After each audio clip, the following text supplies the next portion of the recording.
ವೀಕ್ಷಕರಿಗೆ ಮಾತನಾಡೋಣ. ನನ್ನ ಕಲೀಗ್ ಚಂದ್ರು ಅವರು ಇದ್ದಾರೆ. ಚಂದ್ರು, ಇವತ್ತು ಗುಸುಗುಸು ಗೋವಿಂದಣ್ಣ ಬಹಳ ಬ್ಯುಸಿ ಅನ್ಸುತ್ತೆ, ಸಾಕಷ್ಟು ಬೆಳವಣಿಗೆ ಆಗ್ತಾ ಇದೆ. ಅವ್ರ ಪಾಡಿಗೆ ಅವ್ರು ಇರಲಿ, ನಾವು ರೈತರ ವಿಚಾರದ ಬಗ್ಗೆ ಮಾತನಾಡಲೇಬೇಕಾಗತ್ತೆ.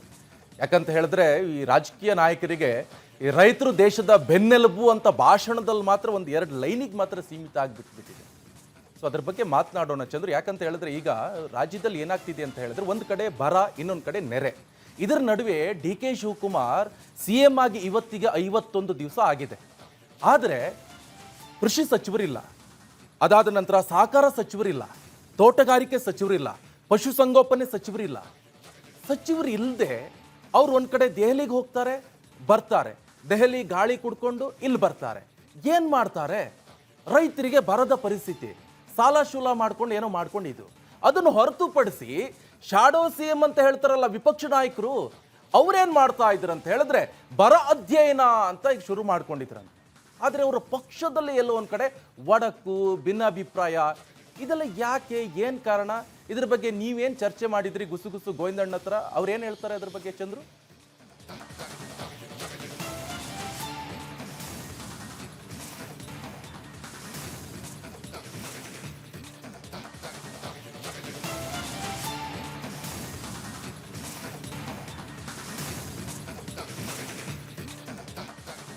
ನೋಡಿ ವೀಕ್ಷಕರೇ, ಬಹಳ ದುರಂತ ಅಂತಲೇ ಹೇಳ್ಬೋದು. ಯಾಕಂತ ಹೇಳಿದ್ರೆ ಒಂದು ಕಡೆಯಲ್ಲಿ ಈಗ 51 ದಿವಸ ಆಗಿದೆ ಡಿ ಕೆ ಶಿವಕುಮಾರ್ CM ಆಗಿ. 100 ದಿವಸ ನಮ್ಮ ಪ್ರಾಜೆಕ್ಟ್ ಈ ಥರ ಇರಬೇಕು ಅಂತೆಲ್ಲ ಹೇಳಿಬಿಟ್ಟಿದ್ರು.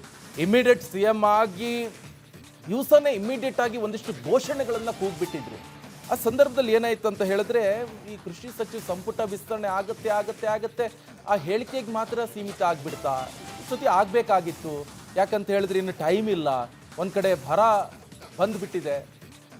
ಬಗ್ಗೆ ಮಾತನಾಡೋಣ. ನನ್ನ ಕಲೀಗೀಗ ಜಾಯ್ನ್ ಆಗ್ತಾ ಇದ್ದಾರೆ. ಚಂದ್ರು, ಏನು ಕತೆ? ಗುಸುಗುಸು ಗೋವಿಂದಣ್ಣ ಏನು ಹೇಳ್ತಾರೆ? ಒಂದು ಕಡೆ ಸಂಪುಟ ವಿಸ್ತರಣೆ ಆಗ್ತಾ ಇಲ್ಲ, ಸಹಕಾರ ಸಚಿವರಿಲ್ಲ, ತೋಟಗಾರಿಕೆ ಸಚಿವರಿಲ್ಲ, ಇಲಾಖೆಗೆ ಏನೋ ಕೃಷಿ ಸಚಿವರಿಲ್ಲ, ಪಶುಸಂಗೋಪನೆ ಸಚಿವರಿಲ್ಲ. ಇದೆಲ್ಲವೂ ಕೂಡ ರೈತರಿಗೆ ಸಂಬಂಧಪಟ್ಟಂತ ವಿಚಾರ.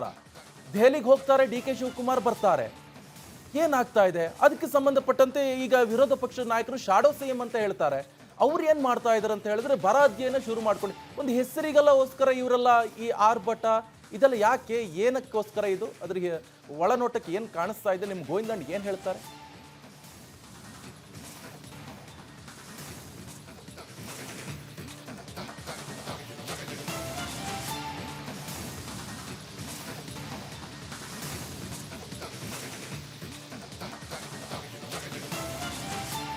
ನಿಕೇಶ್, ಖಂಡಿತವಾಗ್ಲು ಈಗಾಗಲೇ ಏನು ಆಗ್ತಾ ಇರ್ತಕ್ಕಂಥ ಬೆಳವಣಿಗೆಗಳನ್ನು ನೋಡೋದಾದ್ರೆ ಒಂದು ಕಡೆ ಬರ, ಮತ್ತೊಂದು ಕಡೆ ಅಲ್ಲಲ್ಲೇ ಮಳೆ ಆಗ್ತಾ ಇದೆ. ಸೊ ಇದು ಬರನೋ ನೆರೆನೋ ಈ ರೀತಿಯಾದಂಥ ಕನ್ಫ್ಯೂಷನ್ ಕೂಡ ಸೃಷ್ಟಿಯಾಗಿದೆ. ಹಾಗಾಗಿ ಗೋವಿಂದಣ್ಣ ಒಂದು ಸಲಹೆಯನ್ನು ಕೊಟ್ಟಿದ್ದಾರೆ.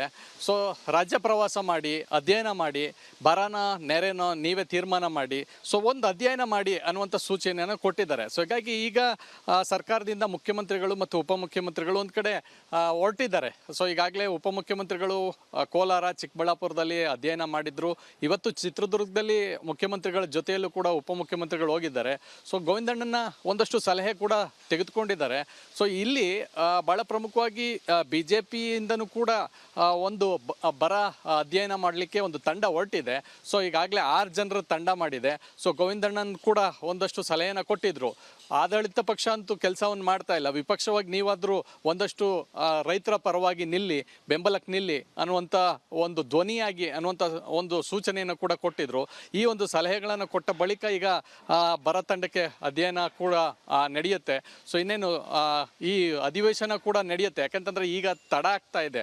ಇಷ್ಟೊತ್ತಿಗಾಗೆ ಮುಂಗಾರು ಅಧಿವೇಶನ ಆರಂಭವಾಗಿತ್ತು, ಜುಲೈ ತಿಂಗಳಲ್ಲಿ ಆಗಬೇಕಾಗಿತ್ತು. ಆದರೆ ಏನು ಕ್ಯಾಬಿನೆಟ್ ವಿಸ್ತರಣೆ ಆಗ್ತಾ ಇಲ್ಲ. ಪದೇ ಪದೇ ದೆಹಲಿಗೆ CM ಹೋಗ್ತಾ ಇದ್ದಾರೆ, ಬರ್ತಾ ಇದ್ದಾರೆ. ಆದರೂ ಕೂಡ ಅಲ್ಲಿ ಕಾಂಗ್ರೆಸ್ನ ಹೈಕಮಾಂಡ್ ಯಾವುದೇ ರೀತಿಯಲ್ಲೂ ಕೂಡ ಈ ಒಂದು ಕ್ಯಾಬಿನೆಟ್ ವಿಸ್ತರಣೆ ಮಾಡೋದಕ್ಕೆ ಅವಕಾಶವನ್ನು ಮಾಡಿಕೊಡ್ತಾ ಇಲ್ಲ. ಹೀಗಾಗಿ CM ದೆಹಲಿಗೆ ಹೋಗೋದು ಬರೋದು ಮಾಡ್ತಾ ಇದ್ದಾರೆ ಬೆಂಗಳೂರಿಗೆ. ನಾಳೆನೂ ಕೂಡ ಹೋಗ್ತಾ ಇದ್ದಾರೆ ದೆಹಲಿಗೆ ಅನ್ನೋಂಥದ್ದು. ಯಾಕಂತಂದರೆ ರಾಜ್ಯದಲ್ಲಿ ಕಾವೇರಿ ಕುಡಿಯೋ ನೀರಿನ ಸಮಸ್ಯೆ ಕೂಡ ಉದ್ಭವ ಆಗ್ತಾ ಇದೆ. ಸೊ ಹೀಗಾಗಿ ಇದ್ರ ಬಗ್ಗೆನೂ ಕೂಡ ಚರ್ಚೆ ಮಾಡಲಿಕ್ಕೆ ದೆಹಲಿಗೆ ಹೋಗ್ತಾರೆ ಅನ್ನೋಂಥದ್ದು. ಸೊ ಹೀಗಾಗಿ ಇದರದ ಜನರ ಪರವಾಗಿ ನಿಲ್ಲಬೇಕು, ರೈತರ ಪರವಾಗಿ ನಿಲ್ಲಬೇಕು, ಮಳೆ ಕೈ ಕೊಟ್ಟಿದೆ, ಈ ರೀತಿಯಾದಂಥ ಸಲಹೆಯನ್ನು ಕೊಟ್ಟಿದೆ. ಸೊ ಹೀಗಾಗಿ ಒಂದು ಕಡೆ ವಿಪಕ್ಷಗಳು ಕೂಡ ಈಗ ಬರ ಅಧ್ಯಯನಕ್ಕೆ ಹೊರಟಿದೆ. ಆಡಳಿತ ಪಕ್ಷದಿಂದಲೂ ಕೂಡ CM ಮತ್ತು DCM ಇಬ್ಬರು ಕೂಡ ಬರ ಅಧ್ಯಯನ ಪ್ರವಾಸ ಮಾಡ್ತಾ ಇದ್ದಾರೆ. ಅಧಿಕಾರಿಗಳ ಜೊತೆಯಲ್ಲಿ ಈಗಾಗಲೇ ಚರ್ಚೆಯನ್ನು ಮಾಡ್ತಾ ಇದ್ದಾರೆ. ಆದರೆ ಒಂದು ಸಮಸ್ಯೆ ಅಂತಂದರೆ ಇದುವರೆಗೂ ಕೂಡ ಏನು ಕ್ಯಾಬಿನೆಟ್ ವಿಸ್ತರಣೆ ಆಗಿಲ್ಲ. ಸೊ ಹೀಗಾಗಿ ಇದು ಎಲ್ಲದಕ್ಕೂ ಸಮಸ್ಯೆಯನ್ನು ಕಾಡ್ತಾ ಇದೆ. ಈಗಾಗಲೇ ಆಗಸ್ಟ್ ತಿಂಗಳಲ್ಲಿ 6ನೇ ತಾರೀಕು ಒಂದು ಅಧಿವೇಶನ ನಡೀಬೇಕು ಅನ್ನುವಂಥ ಮುಹೂರ್ತ ಇಟ್ಟಿದ್ರು. ಆದರೆ ಅದು ಕ್ಯಾಬಿನೆಟ್ ವಿಸ್ತರಣೆ ಆಗದೆ ಇರೋದ್ರಿಂದ ಈಗ ಈ ಒಂದು ಪ್ರಕ್ರಿಯೆ ಮುಂದಕ್ಕೆ ಹೋಗ್ತಾ ಇದೆ. ಅಧಿವೇಶನ ಆಕ್ಚುಲಿ ನಡಿಬೇಕಾಗಿತ್ತು. ಅಧಿವೇಶನ ನಡೆದ್ರೆ ಅಲ್ಲಿ ವಿಪಕ್ಷಗಳು ಆಡಳಿತ ಪಕ್ಷವನ್ನು ಪಟ್ಟಿಡಿತವೆ. ರೈತರ ಪರವಾಗಿ ನಿಲ್ಲಬೇಕು, ಬರ ಇದೆ, ನೀವೇನು ಮಾಡ್ತಾ ಇದ್ದೀರಾ, ಜಾನುವಾರುಗಳಿಗೆ ಮೇವಿಲ್ಲ, ಕುಡಿಯೋ ನೀರಿನ ಸಮಸ್ಯೆ ಇದೆ, ಜನ ಗುಳೆ ಹೋಗ್ತಾ ಇದ್ದಾರೆ, ಈ ರೀತಿಯಾದಂಥ ಒಂದಷ್ಟು ಪ್ರಶ್ನೆಗಳನ್ನ ಮಾಡ್ತಾರೆ. ಸೊ ಗೋವಿಂದಣ್ಣನು ಕೂಡ ಆಗಾಗ ಹೇಳ್ತಾ ಇದ್ರು, ಏನು ಮಾಡ್ತಾ ಇದ್ದೀರಾ, ಪ್ರಶ್ನೆ ಮಾಡಿ ಅಂತ. ಹಾಗಾಗಿ ವಿಪಕ್ಷಗಳು ಕೂಡ ಈಗ ಪ್ರತಿಭಟನೆಯನ್ನ ಮಾಡಿದ್ದು ಆಡಳಿತ ಪಕ್ಷದ ಜೊತೆಯಲ್ಲಿ. ಬಿಜೆಪಿ ಪಕ್ಷದಲ್ಲಿ ಎತ್ತು ಏರಿಗೆ ಕೋಣ ನೀರಿಗೆ ಅಂತ ಪರಿಸ್ಥಿತಿ ಆಯ್ತಾ ಅಂತ ಕಾರ್ಯಗಳನ್ನು ಮಾಡ್ತಾರೆ ಅನ್ನೋಂಥದ್ದು ಕುತೂಹಲ ಇದೆ.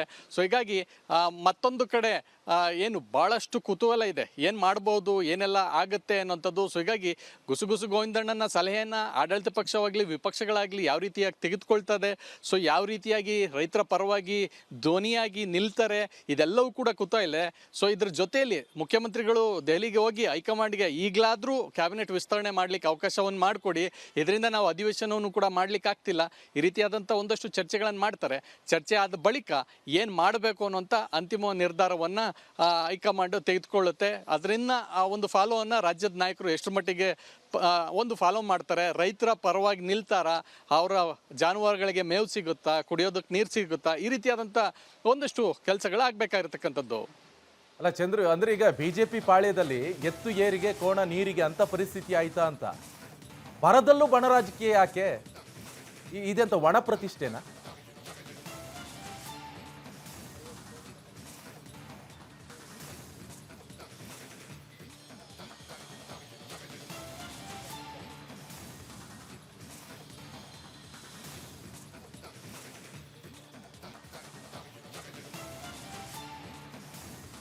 Okay fine. ಸದ್ಯ ಎಂಥ ಪರಿಸ್ಥಿತಿ ಆಯ್ತು ಅಂತ ಹೇಳಿದ್ರೆ ಯಾಕೋ ಏನೋಪ್ಪ ಈ BJPಯಲ್ಲಿ ಈಗ ಎತ್ತು ಏರಿಗೆ ಕೋಣ ನೀರಿಗೆ ಎನ್ನುವಂಥ ಪರಿಸ್ಥಿತಿ ರಾಜ್ಯ BJP ಪಾಳ್ಯದಲ್ಲಿ ನಿರ್ಮಾಣ ಆಗಿದೆ. ಒಡೆಯ ಈ ಏನೋ ಮಾಡೋಕ್ಕೆ ಹೋಗ್ತಾರೆ, ಅದು ಇನ್ನೇನಾಗುತ್ತೆ, ಒಡೆದ ಮನೆ ಅಂತ ಪರಿಸ್ಥಿತಿ ನಿರ್ಮಾಣ ಆಗಿದೆ. ನಮ್ಮ ರೈತರು ಪಾಪ ಅಲ್ಲಿ ಬೆಳೆದಿರುವಂಥ ಬೆಳೆ ಒಂದು ಕಡೆ ಒಣಗಿ ಹೋಗ್ತಾ ಇದೆ, ಕುಡಿಯೋಕ್ಕೆ ನೀರಿನ ಸಮಸ್ಯೆ ಆಗ್ತಾ ಇದೆ. ಏನೋ ಸಾಲ ಶೂಲ ಮಾಡ್ಕೊಂಡು ಏನೋ ಮಾಡ್ಕೊಂಡಿದ್ದಾರೆ ಪಾಪ ರೈತರು. ಬೆಳೆದ್ರೆ ನಮಗೆಲ್ಲ ಹೊಟ್ಟೆಗೆ, ಇಲ್ಲ ಅಂತ ಹೇಳಿದ್ರೆ ಏನಿದೆ, ಏನೂ ಇಲ್ಲ ಅದು. ಸೊ ಈಗ ಸದ್ಯ ರಾಜಕೀಯದ ಪರಿಸ್ಥಿತಿ ಬೇರೆ ಥರನೇ ಆಗ್ತಾ ಇದೆ ನೋಡಿ. ಒಂದು ಕಡೆ ರೈತರಿಗೆ ಸಂಬಂಧಪಟ್ಟ ವಿಚಾರಕ್ಕೆ ಸಂಬಂಧಪಟ್ಟಂತೂ ಒಂದು ಕೃಷಿ ಸಚಿವರಿಲ್ಲ, ಅಥವಾ ಪಶುಸಂಗೋಪನೆ ಸಚಿವರಿಲ್ಲ, ತೋಟಗಾರಿಕೆ ಸಚಿವರಿಲ್ಲ, ಯಾವ ಸಚಿವರು ಇಲ್ಲ. ಈಗ ಕೃಷಿ ಏನೋ ಬರ ಅಧ್ಯಯನೋ ಮತ್ತೊಂದು ಮಗದೊಂದು ಮಾಡ್ಬೇಕಂತ ಹೇಳಿದ್ರೆ ಕೃಷಿ ಸಚಿವರು ಇರಬೇಕು, ಜೊತೆ ಕಂದಾಯ ಸಚಿವರು ಇರಬೇಕು, ಸಹಕಾರ ಸಚಿವರು ಇರಬೇಕು. ಈ ಹಿಂದೆ ಲೋನ್ ಎಲ್ಲ ತಗೊಂಡಿದ್ರಲ್ಲ ಅವ್ರ ಕತೆ ಏನು? ಈಗ ಜೂನಲ್ಲಿ ಅವರು ಲೋನ್ ಕ್ಲಿಯರೆನ್ಸಿ ಬರುತ್ತೆ, ಬಡ್ಡಿ ಕಟ್ಟೋಕೆ ಬರುತ್ತೆ, ಸಾಲ ತೀರಿಸಿಲ್ಲ ಅಂತ 100% ಬಡ್ಡಿ ಆಗುತ್ತೆ. ಅದಾದ್ರ ಮೇಲೆ ಅವ್ರಿಗೆ ಏನು ಮಾಡ್ತಾರೆ ಪಾಪ? ಏನು ಮಾಡೋಕ್ಕಾಗಲ್ಲ, ಮತ್ತೆ ಚಕ್ರ ಬಡ್ಡಿ ಆಗತ್ತೆ. ಸಹಕಾರ ಸಚಿವರು ಇಲ್ಲ, ಹೆಸರಿಗೆ ಮಾತ್ರ ರೈತರು ದೇಶದ ಬೆನ್ನೆಲುಬು, ಬೆನ್ಮೂಳೆನೆ ಮುರಿದು ಹಾಕುವಂಥ ಪರಿಸ್ಥಿತಿ ರಾಜಕಾರಣಿಗಳು ಮಾಡ್ತಾರೆ. ಪ್ರತಿ ಭಾಷಣದಲ್ಲಿ ನೋಡ್ಬೇಕು, ರೈತರು ನಮ್ಮ ದೇಶದ ಬೆನ್ನೆಲುಬು, ರೈತರ ಪರವಾಗಿರ್ತೀವಿ, ಹಸಿರು ಶಾಲ್ ಹಾಕೊಂಡು ಬರ್ತಾರೆ, ಬೀಗ್ತಾರೆ, ಕುಡಿತಾರೆ, ಅಂತ ಜೈಕಾರ. ಎಲ್ಲಿ ಹೋಯ್ತು ಅದೆಲ್ಲ ಅಂತ ಪ್ರಶ್ನೆ ಉದ್ಭವ ಆಗ್ತಾ ಇರುವಂಥದ್ದು. ಇದಾಗಿತ್ತು ಇವತ್ತಿನ ವಿಶೇಷ. ನೀವು ನೋಡ್ತಾ ಇರಿ ರಿಪಬ್ಲಿಕ್ ಕನ್ನಡ, ಇದು ನಿಮ್ಮದು.